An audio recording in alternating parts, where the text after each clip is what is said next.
Hello all. Welcome to Advanced Python module. I am Sachin Kaushik, a machine learning research analyst at Amazon, and I will be your instructor for this module. In this module, we will cover following topics: Python refresher, time and space complexity, object oriented programming, exception handling, and file handling.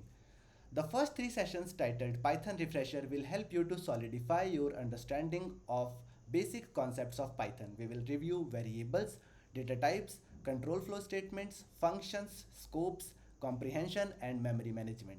The time and space complexity section will teach you how to measure the efficiency of your Python code. This is important for writing code that is both efficient and scalable.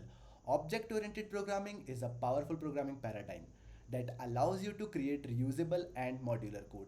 We will learn about the basic concepts of OOP such as classes, objects, polymorphism, and inheritance. Finally, exception handling is a way to deal with errors in your Python code.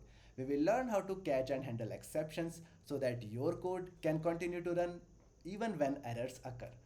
File handling is the ability to read and write data to files. We will learn how to open, read, write, and close Python files efficiently.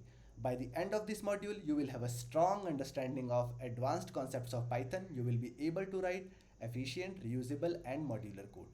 You will also be able to handle errors in your code and work with files. I am excited to help you learn. Looking forward to interactive sessions full of energy and enthusiasm. Happy learning!